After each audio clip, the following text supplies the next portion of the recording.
আমার প্রিয় স্নেহের 2024 সালের নতুন বছরে 4th শ্রেণীর ছাত্রছাত্রী বন্ধুরা, আশা করি তোমার সবাই ভালো আছো। আজ আমরা যে বিষয়টি নিয়ে আলোচনা করবো 4th শ্রেণীর থার্ড সামেটিভ অর্থাৎ ফাইনাল পরীক্ষার বাংলার কোশ্চেন পেপার নিয়ে। দেখো সরাসরি স্ক্রিনে কিন্তু তোমরা 4th শ্রেণীর থার্ড সামেটিভ অর্থাৎ ফাইনাল পরীক্ষার বাংলার কোশ্চেন পেপারটা দেখতে পাচ্ছ। ফুল মার্কস তোমাদের রয়েছে 50 আর সময় তোমাদের রয়েছে 2 ঘন্টা।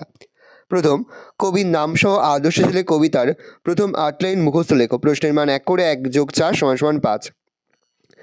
দেখে নাও। আদর্শ ছেলে কুসুম কুমারী দাস। আমাদের দেশে হবে সেই ছেলে কবে, কথায় না বড় হয়ে কাজে বড় হবে। মুখে আসি বুকে বল, তেজে ভরা মন, মানুষ হইতে হবে এই তার পণ।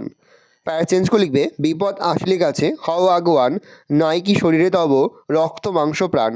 হাত পা সবারই আছে, মিছে কেন ভয়, চেতনা রয়েছে যা সে কি পড়ে রয়। পরের প্রশ্ন আমাদের রয়েছে 2 দাগে। সঠিক উত্তরটি তলায় দাগ দাও। প্রশ্নের মান 1 করে 1 × 3 = 3। জ্যোতির নমামার নাম হলো সনাতন অনাথ। শুনেন উত্তর হবে অনাথ। নাদের আলী ছিলেন একজন মাঝি মিস্ত্রি পুরোহিত মাঝি। ওগো শোনো ড্যাশ পেতে, কান মাথা হাত কান। 3 দাগে তীর চিহ্ন দিয়ে কস্তমের সঙ্গে কস্তম মেলাও। প্রশ্নের মান 1 করে 1 × 3 = 3। স্বপন বুড়ো হবে অখিল বন্ধু নিয়োগী। ছন্দের জাদুকর হবে সত্যেন্দ্রনাথ দত্তকে, কারণ ছন্দের জাদুকর আমরা বলি সত্যেন্দ্রনাথ দত্তকে। নীল লোহিত হবে সুনীল গঙ্গোপাধ্যায়।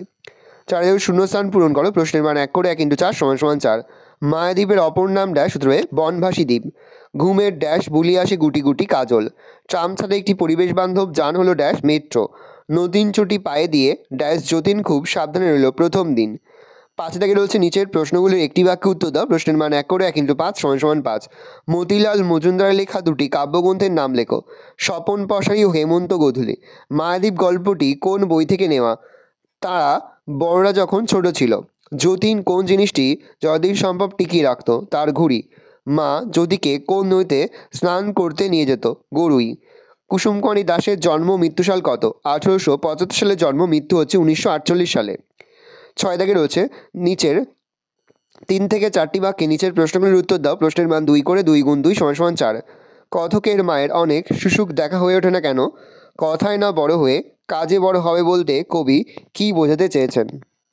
পরের প্রশ্ন, নিচের প্রশ্নগুলির উত্তর নিজের ভাষায় লেখো। প্রশ্নের মান 3 করে 3 × 2 = 6। জ্যোতি কীভাবে সাঁতার শিখেছিল? প্রত্যেক বাড়িতে থাকতো নিজস্ব নৌকা।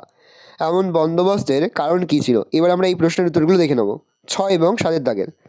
প্রথম, কথকের মায়ের অনেক সুসুখ দেখা হয়ে ওঠে না কেন? কথকের মা চশমা খুঁজে পেতে দেরি করেন বলে। কথায় না বড় হয়ে কাজে বড় হবে বলতে কবি কী বোঝাতে চেয়েছেন? আলোচ্য উক্তির মধ্যে দিয়ে কবি বলতে চেয়েছেন আমাদের দেশের কল্যাণের জন্য এমন একজন আদর্শ ছেলে প্রয়োজন যে হয় কর্মঠ, অর্থাৎ কেবলমাত্র বড় বড় কথা বলে দেশোদ্ধার ধারণা করে গঠনমূলক কাজের মধ্যে দেশকে এগিয়ে নিয়ে যাবে। পরের প্রশ্ন, জ্যোতি কীভাবে সাঁতার শিখেছিল? জ্যোতির মা তাকে দিনের শেষে গরু নদীতে নিয়ে গিয়েছিল। কি শীত কি বর্ষা, মায়ের ভ্রুক্ষেপ নেই। শাড়ির এক মুঠো জ্যোতির কোমরে বেঁধে অন্য মুঠোটা বজ্রমুষ্টিতে শিবরাত্রি সলতেই এই একমাত্র ছেলেকে ছুঁড়ে ফেলে দেন জোয়ারের জলে। ঢেউহুলি ফেনা মেরে ঝাঁপিয়ে পড়ে। আর আপ্রাণ লড়াইয়ে জ্যোতি যখন প্রায় অবসন্ন হব সপাউট সাঁতারুর মতো তার মা তীরের বেগে গিয়ে ছেলেকে তুলে নিয়ে যান। এইভাবে জ্যোতি সাঁতার শিখেছিল। প্রত্যেক বাড়িতে থাকতো নিজস্ব নৌকা। এমন বন্দোবস্তের কারণ কি? নদীর ধারে বসবাস থাকায় যাতায়াতের একমাত্র মাধ্যম হলো নৌকা। এই কারণে প্রত্যেক বাড়িতে নিজস্ব নৌকা থাকতো। যেগুলো অর্থ পার্থক্য লেখাও। ভয়াকালো ভালো আর ভয়াকালো ভালো। বয়াকারসনের বাড়ি আর বয়াকারসী বাড়ি। বিপরীত শব্দ লেখো। দিবস জোয়ার, অভ্যাস স্পষ্ট। সমার্থক শব্দ লেখো। জল, মাথা, বাবা পাখি। লিঙ্গ পরিবর্তন করো। রাজা, চাকর, পিতা। যে কোনো একটি বিষয়ে অনুচ্ছেদ রচনা করো। প্রশ্নের মান 5। তোমার পছন্দের ঋতু, তোমার দেখা একটি মেলা। শব্দ যেগুলি অর্থ পার্থক্য। ভালো, ভয়াকালো ভালো, তোমার সুহোগ মঙ্গল। ভয়াকালো ভালো, ভালো লোক, ভালো মানুষ। বাড়ি, গৃহ, আলয়। বয়াকারসী বাড়ি মানে জল। বিপরীত শব্দ লেখো। দিবস রাত্রি, জোয়ার ভাটা, অভ্যাস অনভ্যাস, স্পষ্ট অস্পষ্ট। সমার্থক শব্দ লেখো। জল, বাড়ি, সলিল। মাথা, মস্তক, শিষ্য, বাবা, জনক, জন্মদাতা। পাখি, পক্ষী, বিহগ। লিঙ্গ পরিবর্তন করো। রাজা রানী, চাকর চাকরানী, পিতা মাতা। তোমার প্রিয় ঋতু, আমি লিখলাম শরৎকাল। তোমরা যেটা তোমার প্রিয় ঋতু সেটা লিখবে। শরৎ বছরের 3য় ঋতু। ভাদ্র আশ্বিন এই 2 মাস শরৎকাল। বর্ষা বিদায় নেবার পর শরতের দেখা মেলে।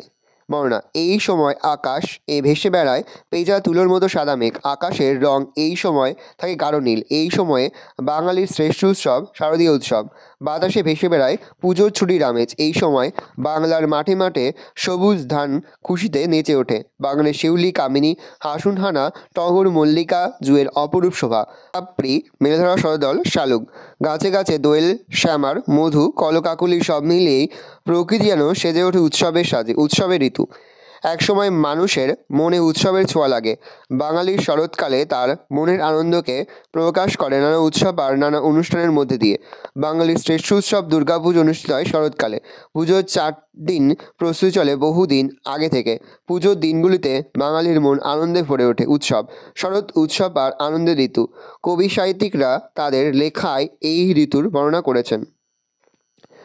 পরের প্রবন্ধ রচনা, তোমার দেখা একটি মেলা।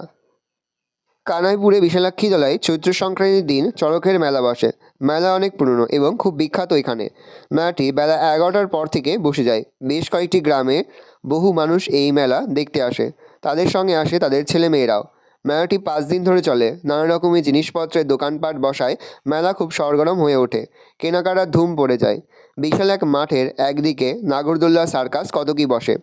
আর আছে ম্যাজিকের ঘর। খুব ছোটদের জন্য হাজার রকমের খেলনা নিয়ে বসেছে অনেক দোকান। আমি ও ছোটো বোন বাবার সঙ্গে এই মেলা একবার গিয়েছিলাম। আমাদের থেকেও বাচ্চারা সে কি আনন্দ। সকলে চলেছে মা বাবার হাত ধরে। সকালে ও বিকালে ভিড়টা বেশি হয়। বাবা বাড়ির জন্য কিছু লোহা ও কাঠের তৈরি আসবাব কিনলেন। বাবা আমার জন্য খেলার ব্যাট, বল ও আরও কিছু জিনিস কিনে দিলেন। আর বোনের জন্য কিনলেন একটা সুন্দর জাপানি পুতুল ও রঙিন চুড়ি। বাড়ির জন্য কিনলেন একটা সুন্দর মাদুর। সবশেষে বাবা আমাদের গরম জিলিপি খাওয়ালেন। সে খেলাম আইসক্রিম। আমরা অনেক আনন্দ নিয়ে বাড়ি ফিরলাম। ভালো করে দেখে নাও, এই রয়েছে টোটাল তোমাদের থার্ড সেমিস্টার অর্থাৎ ফাইনাল পরীক্ষার 4th শ্রেণীর বাংলার কোশ্চেন পেপার। ভালো তোমার কোশ্চেনটা দেখে নাও। আশা করি ভিডিওটা ভালো লেগেছে। ভিডিওটা ভালো লাগলে ভিডিওকে লাইক করে দেখলে ভুলবে না। আর আমার চ্যানেল নতুন হওয়া লাল কালি সাবস্ক্রাইব প্রেস করে পাশে বেল আইকনটা প্রেস করো, যখন নতুন কোনো ভিডিও আপলোড করি সবার ফার্স্ট নোটিফিকেশন পেয়ে যাও। আর এই ভিডিওটি তোমার বন্ধু বান্ধবী আত্মীয় স্বজন সবার মধ্যে কিন্তু অনেক শেয়ার করে যে বছর 4th শ্রেণীতে পড়ছে। আমরা কিন্তু ইতিমধ্যে 4th শ্রেণীর প্রতি বিষয়ে সিলেবাস, প্রশ্নকার এবং নমুনা প্রশ্নপত্র কিন্তু আপলোড করে তোমাদের এখনও পর্যন্ত সেই ভিডিওগুলো না দেখে থাকো, ভিডিওগুলো কিন্তু তাড়াতাড়ি দেখে নাও। তোমাদের সকলকে জানাই আগাম পরীক্ষার অনেক শুভেচ্ছা এবং অভিনন্দন। একেবারে ভিডিও শেষে স্ক্রিনে তোমরা একটা প্লেলিস্ট দেখতে পারবে, তারপরে ক্লিক করলে সমস্ত ভিডিওগুলো কিন্তু তোমরা পর দেখে নিতে পারবে। কোনো প্রশ্নের উত্তর লিখতে বা বুঝতে যদি কোনো রকম অসুবিধা হয় তাহলে কিন্তু নির্দ্বিধায় কমেন্ট সেকশনে কমেন্ট করে জানাতে একদমই ভুলবে না। ভালো তোমরা কোশ্চেনটা দেখে নাও।